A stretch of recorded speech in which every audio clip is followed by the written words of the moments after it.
Hi, fifth grade HAAS Nights, Ms. Wheel here.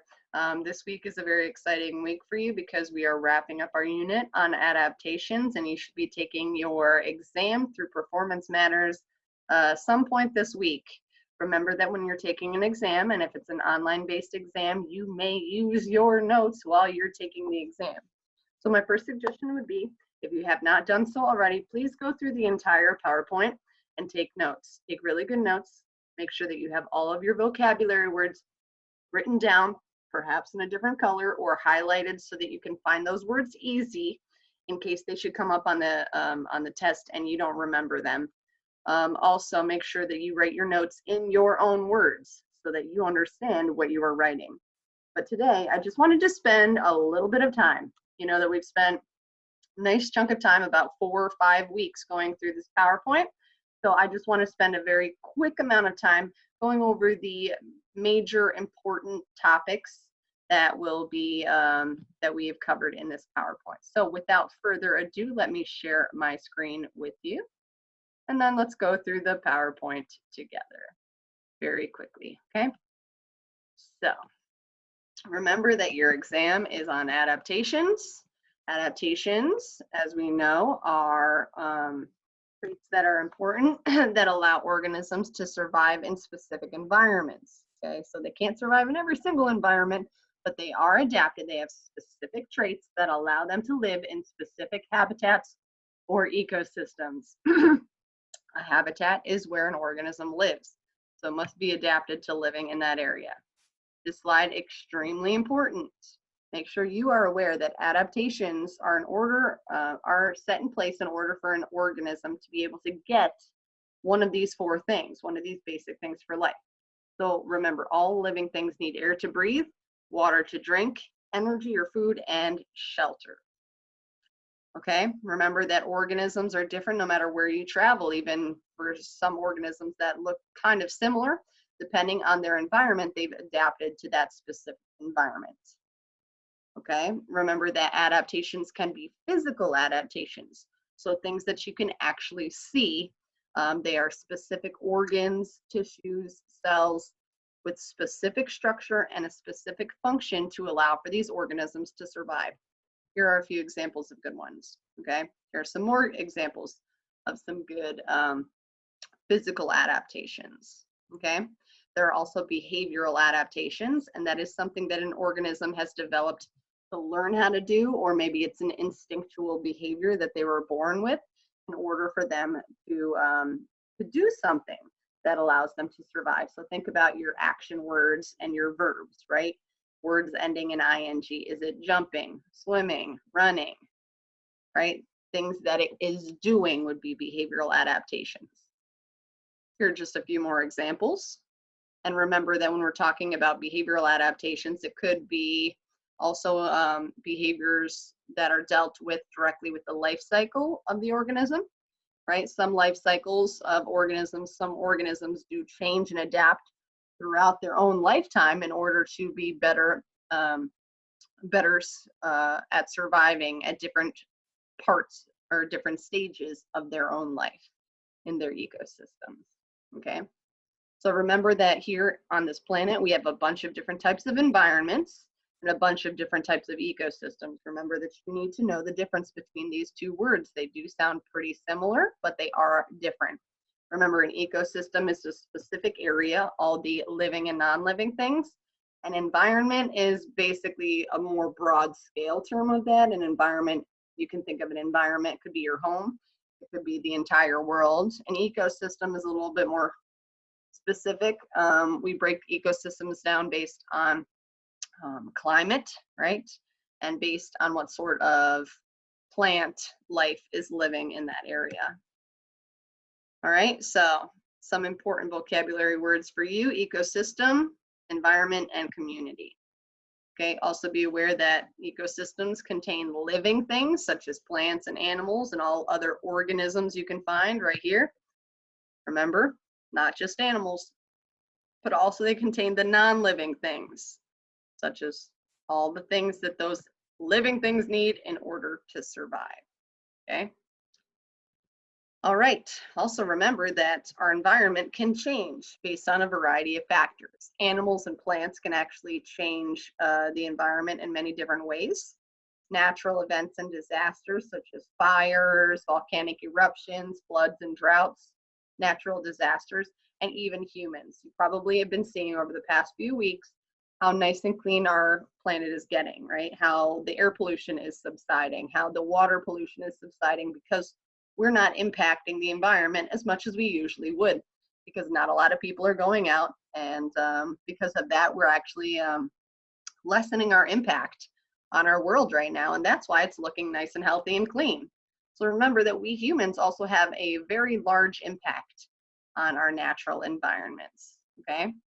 Here are just some examples of some natural events which may affect an environment and change it. Some videos, okay?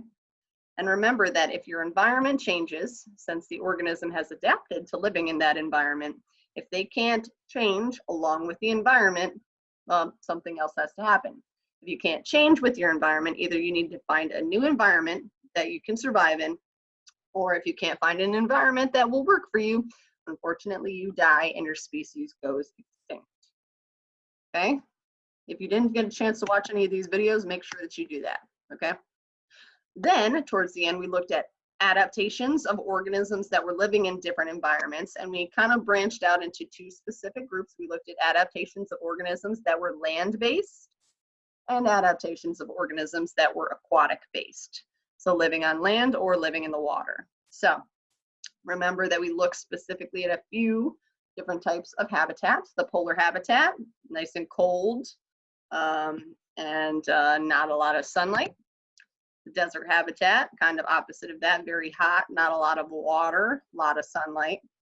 Forests, remember that they have seasonal changes that organisms need to deal with. They have the spring, summer, fall, and winter seasons. The rainforests are characterized by a lot of rain during many times of the year, usually higher temperatures, and not a lot of nutrients in the soil. Organisms need to be adapted to that. In the grasslands, you see there's a ton of grass. Rain is usually pretty rare, but there are times of monsoons where there's a lot of rain, and then there's time where there's not a lot of rain. As you can see, the grasses are not super green all the time. Sometimes they are pretty dry. So in order to survive in the grassland, you need to be able to get food pretty easily. You need to be able to hide from predators pretty easily. And you also, like desert organisms, need to be able to store and get water. And we also looked at the taiga. The taiga is characterized by long winters and short summers, but still the organisms living there need to be adapted to living in both short periods of hot and long periods of really cold. So make sure that you review your ecosystems. Make sure that you read over a few of the examples of organisms and the adaptations that they have there, and feel free to branch out on that and explore more other ecosystems and other organism adaptations. So those were the ecosystems that we talked about that were land-based. Then we talked about aquatic-based ecosystems. So we looked at freshwater ecosystems first, lakes and ponds. Remember that we broke up these systems into different zones, okay? So we look at the nearshore zone, the open water zone, and the deep water zone. We also talked a little bit about rivers and how the speed of the rivers was one of the main factors that affected what sort of organisms have the ability to live there. If you're a fast swimmer and you can keep up with the water movement, you can live in those fast waters like otters. If you move very slowly and the water's moving too quickly, chances are good it will sweep you away. So you have to be adapted to live in certain speeds of water if you're a water organism. We also talked about wetlands. Okay, we talked about the differences between marshes, bogs, swamps, and so you need to be aware of those. Make sure that you look at those and get those in your vocab. We talked a little bit about how wetlands are characterized by grasses, plants, and usually a layer of water that covers plants for a nice chunk of the year. So when This week, actually, I'm going to be taking you guys out on some virtual field trips. We're going to start seeing some wetlands because those are the field trips that I like to explore. So stay tuned for some of that. Another virtual field trip I'd like to take out with you this year. I don't know if we'll have time, but travel out to the ocean where we may get a chance to observe some of these zones. Remember the photic zone. Photic means, or photo means light, so that's an area where you can still see inside the water. You travel deep, deep down, you get to the aphotic zone where there is no light. Light does not have the ability to penetrate all of those layers of water. So at that point, you won't be able to see anymore.